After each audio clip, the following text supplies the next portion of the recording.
Hello, hello. Thanks for stopping by my channel today. Today I'm going to do another one of my series in my do's and don'ts of. And today, being that we're in the lovely state of Minnesota, the do's and don'ts of Minnesota winter. So let's get right into this. Welcome to Cat's Crazy Corner. So, for a lot of you that are watching this, you're probably in the same state that I am in Minnesota. So you already know a lot about our fun winters here.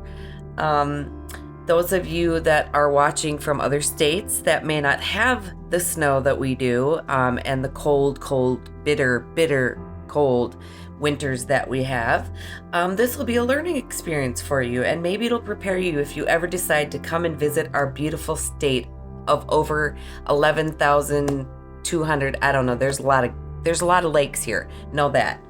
We're called the land of 10,000 lakes, but there's literally like 12,000 of them or some crazy thing. So it should be the land of over 10,000 lakes. Anyway, let's not talk about that right now. We're going to do some do's and don'ts of Minnesota winter. So our Minnesota winters can be very brutally cold. Like with the windshield, there are certain cities that actually can reach like negative 75 degrees, like below zero. Yes, that I'm saying that properly. Even in the area that I live in and have grown up in, it has been as cold as negative 50 something. So it gets extremely cold, and literally at those kind of temperatures, you can literally get frostbite in a matter of minutes, like brief minutes. I believe that it's any exposed skin, if it's exposed for 5 minutes, boom, you can get frostbite on that area of your body. So do make sure that if you have to go out into the bitter cold like that, that you are dressed properly. And the rule is proper clothes first, fashion second. Okay? Because when it's that cold, nobody gives a crap how cute you think you look. It's not worth losing the tip of your nose. It's not worth your forehead, part of it turning black because you got frostbite across it because Miss Thang decided that she had to look so goddamn cute when it was 43 below zero outside, and now the cuteness went away. So, proper clothing first, fashion second. That means wear some really thick, warm gloves. Don't get those cheapy 99-cent stretchy ones. Those are literally for the very warmest of our winter temperatures. Those are not meant for the below zeros. They're not even meant for like the 20-degree temperatures. They're just cheap, and they're just meant for, if it's 37 degrees to 45 degrees, they'll work. Otherwise, they're worthless, honestly. So invest in some good gloves, and they also have all these hand warmers that you can put inside your gloves, which is great, but it doesn't get your fingers unless you're wearing mittens. So make sure you invest in some really good gloves. Make sure that you invest in a hat or some earmuffs or an ear wrap of some sort, because even putting a hood up, it's not always enough. Like, it gets bitterly cold here. So you want to keep your ears from getting frostbite. That would probably be painful and disgusting. Make sure that you have a very warm coat. I mean, you go to most of the stores in Minnesota, getting close to the fall and stuff like that. And I mean, you can find the coats that, are extremely warm. Like, they literally are like extreme temperatures below 30 degrees, like that's the stuff that we have to wear here in the winters because it gets literally brutal. So, and boots, you should have at least 2 to 3 pairs of boots, winter boots. You should have the really warm, thin-solated, rubber, expensive boots, and then you should have like a pair of like the UGG boots, or ones that are similar to UGG boots if you can't afford those, ones that are lined and they're gonna be warm but they're not gonna be the warmest. And then you should have just like I have an extra pair of like the little half hiking boot type boots. Those are gonna be the least warm, but they're great for traction in the snow. So, and I can always wear boot socks with those boots to keep my toes a little bit warmer. Or again, foot warmers, those things are fantastic for your boots as well. Snow pants are always a great thing to have, or ski pants or whatever. Like, you don't have to wear them all the time, clearly, but if you're going to go out in this kind of weather for an extended amount of time, then you definitely need to have some snow pants. You should make sure that you have a scarf or something that covers, what the hat or the hood doesn't, because again, in that type of temperature, if you're outside for 5 minutes, you're getting frostbite, and you can get hypothermia. Like, there's all kinds of fun things that we can get in the winters here. Doesn't that sound great? Like, I would never want to die from hypothermia. I would not want to freeze to death. Like, that would probably be very, very horrendous. So do make sure you have the proper clothes. Don't make it about how cute you can be in the winter unless you're really warm. There are, like, I have a very, very, very warm leather coat and I'm cute in it. So it's fashion and function. I lucked out with that, like, go for that if that's what you're going for, because you can have both. Clearly you can have both, but make sure that it's more about the function over the fashion. That's what I'm trying to say. Do make sure that you have an emergency kit in your car, because hell, we've all probably spun out. We've all probably gotten stuck in a ditch. Well, maybe not all of us, but there's quite a few of us that have experienced this. Or, you see all these stories about these people getting stranded on the freeways and things like that. Like, this is a great time to have this emergency kit in your car. I don't have everything that I should have for an emergency kit for my car. I do have the blanket. I do have the emergency blanket, absolutely. I do have the first aid kit, which has the Band-Aids and the ointments and, all kinds of extra stuff in there. Headache medicines and, different things like that.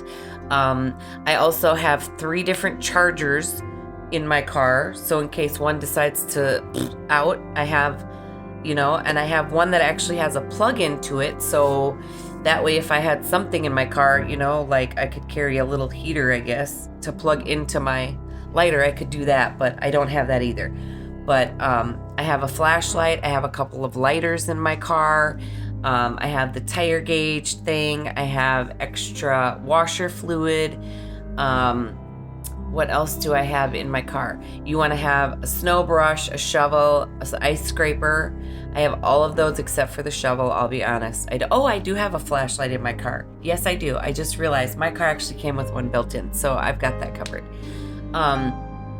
They tell you that you should have jumper cables. You should have the hand and feet warmers. You should have extra clothes, including boots, which that's a smart idea, and I never really thought about the boots. They say that you could keep an extra pair of socks in your glove box, for that way if, for some reason you're wearing the wrong shoes and your feet get wet, you can change into at least a warm pair of socks. Also, you should keep an odd pair in your car that you can put over your wiper blades, especially if there's like sleet or things like that. So do have some socks in your car, because those are great to have. Do have salt, sand, or kitty litter, but non-clumping kitty litter, because that won't do you any good. That's going to be for weight in your car, for traction, as well as putting under your tires for traction, things like that. Do have duct tape. Duct tape, not only does it fix a lot of stuff, but it's extremely flammable. So it's nice that you can use that as a fire starter as well. So a lot of people didn't know that, so make sure you have some duct tape in your car, because that can start a nice little warm fire if you need to do that. You should have a phone charger or an extra phone battery that you can plug your phone into to give you juice, just in case if you can't get the juice from your car anymore. Don't leave your car running if you end up stranded somewhere. Do not do that, because you can kill your battery, you can run out of your juice quicker. It's just not a good thing. But what you should do is turn your car on and let it run for at least 10 minutes every hour. If you're going to be in the car for an extended amount of time, if you get stranded. That's why you have the emergency kit also. You should have a bright colored bandana that you can put on your antenna or hang it out your window or whatever, because if there's a blizzard or something, that way they'll still see this piece of fabric that's attached to something And they'll be able to find you better. Put it out of your car window, attach it to your antenna, whatever you're gonna do with it. You should also have like granola bars in your car. Granola bars, high energy granola bars. That unsalted nuts, clearly, because if you have salted nuts, it's gonna make you thirsty. And most of us, if it's cold, really cold like that, we may have a bottle of water in the car, but it may be frozen, depending on how long it's been in there, that kind of thing. Have a metal can and a candle and lighters or matches, which I have the matches. Have the lighters. I have that. They tell you also that you should have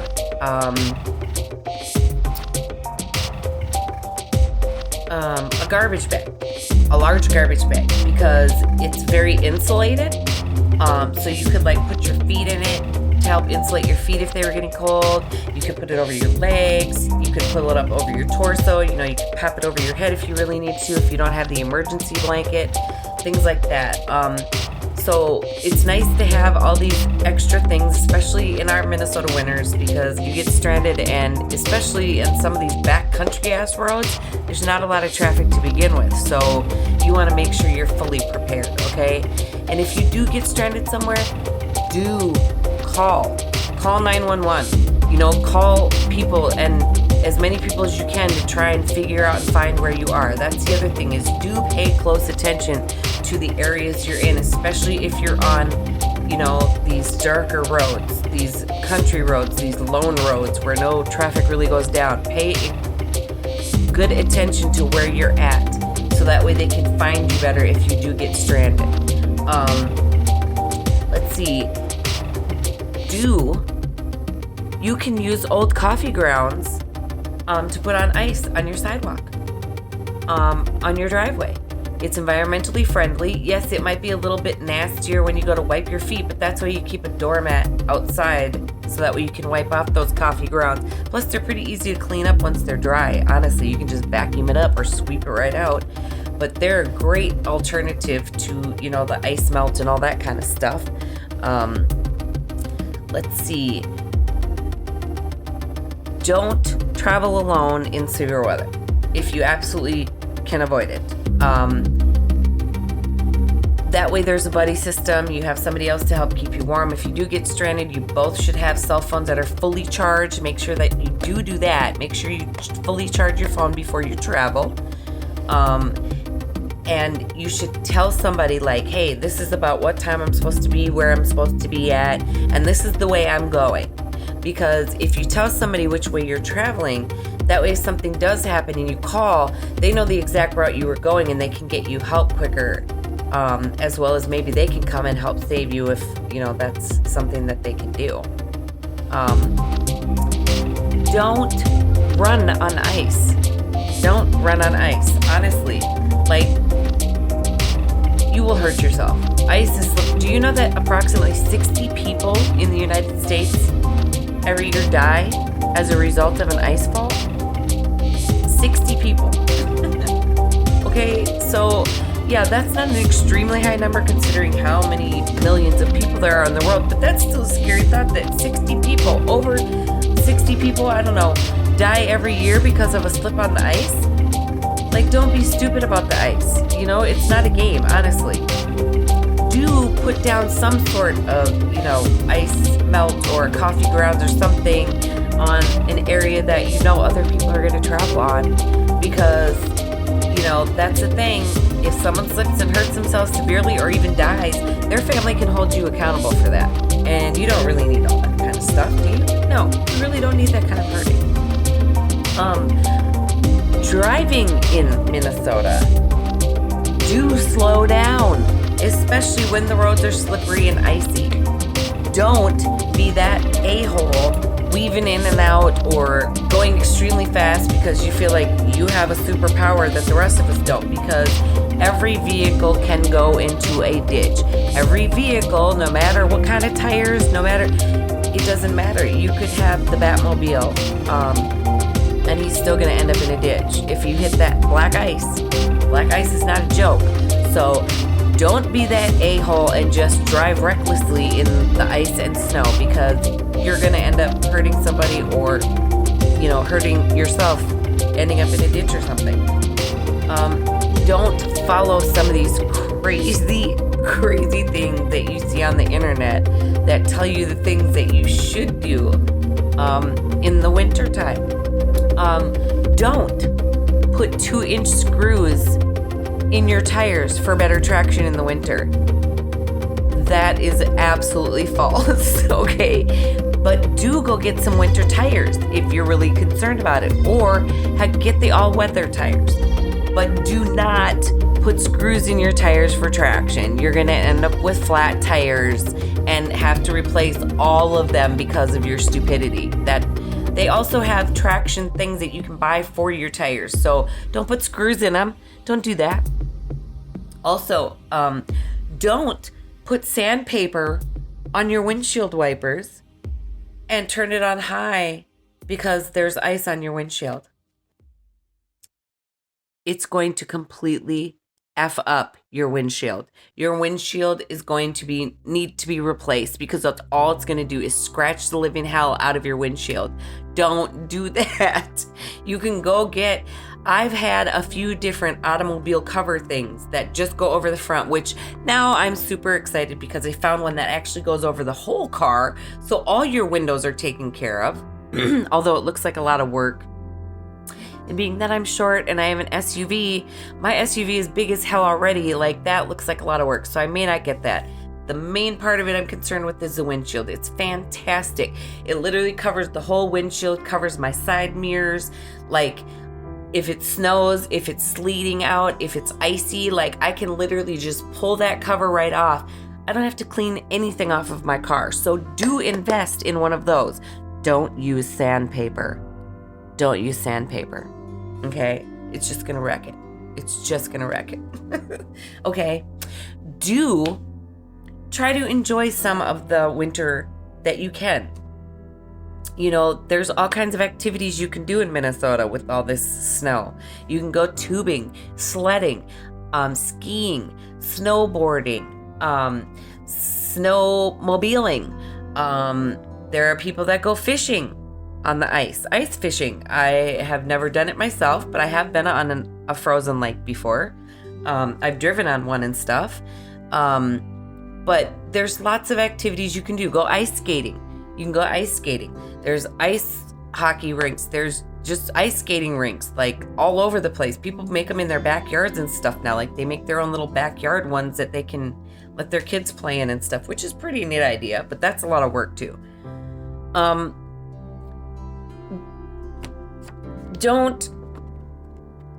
You don't need to actually run your car to warm up your engine in the winter. That is a falsehood. Actually, it can be way worse if you leave your car idling like that for the environment as well as your engine and things like that. So actually, you do want to start your car, and within 15 to 30 seconds of you turning it on, you can drive that guy.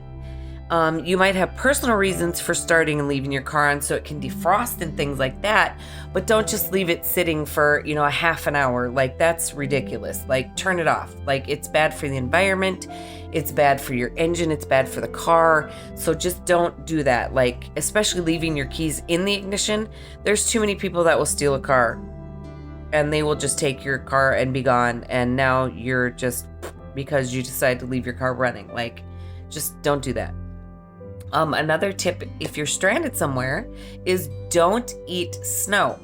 If you're thirsty, don't eat snow, because it will make you colder. It will make you lose your body temperature. Your body temperature will lower a lot faster if you eat the snow. So what you should do is, that's where a little metal can that you have in your emergency kit is, or if you keep a couple baggies. If you put the snow in a baggie and then you melt it, like, between your legs, or, most of us, there's quite a few cars now that have the heated seats. If you just put it on there and let it melt, then you can drink the melted snow. But don't eat ice cold snow because it will literally drop your body temperature, which can make you colder. Let's see. Don't have a snowball fight with ice because you're just an asshole. Do you know how much it hurts to get hit with a snowball that's partial ice or all ice? Like, you literally can seriously injure somebody with that. So don't do that. Use just the fluffy, sticky stuff. And if it's too sticky, you know it's going to be a hard one. So don't do that. I understand that fluffy snow doesn't stick as well, but don't throw an ice ball at somebody. It's absolutely ridiculously terrible, and it hurts a lot, and it causes serious injury, okay? So don't do that. Don't stick your tongue on anything metal in the winter. I have personal experience with this, and anybody that has watched the Christmas movie, A Christmas Story, where he sticks his tongue to the metal pole, it absolutely is true. That is exactly what happens. I did it when I went to Cedar Manor. Some of you will know what school that is. We had a metal jungle gym thing out there, and yep, me being me, I decided that, yep, we're gonna see if that actually happens. And my friends were standing right there, and it sure as hell got stuck. And they went to run in to get the nurse, and I didn't want to stay stuck to it. I didn't want to wait because the nurse was going to bring out a glass of warm water to pour to unstick my tongue. I didn't want to wait. So I ripped it off. Oh, yeah, I did. That hurts a lot. They didn't put the Band-Aid across like that, like they did in that movie, but it's excruciating pain to rip your tongue off of a metal pole that it was stuck to. That stuff does actually work, okay? But do boil water. Make sure, though, it's got to be at about 212 degrees Fahrenheit. Boil some water, and if it is anything below 0, throw it, but throw it away from you. Don't just throw it up, because I've seen too many videos of idiotic people who do this, and literally they didn't boil the water hot enough either, and when they threw it up, it literally came down and burned their face. So don't do that. Throw it away from you. But do that, because it is a cool thing to watch as you throw the boiling water and it just turns into snow and just goes away. It's awesome. So you absolutely do need to try that. Again, with caution. Make sure the temperature of the water that you boiled is 212 degrees Fahrenheit at least, and throw it away from you. Don't just throw it up in the air, okay? Safety first, people. Think. Common sense, okay? All right. Let's see. What else is there to do with Minnesota winters? The do's and don'ts of Minnesota winters. Don't eat yellow snow. Don't eat yellow snow. If you have to ask why,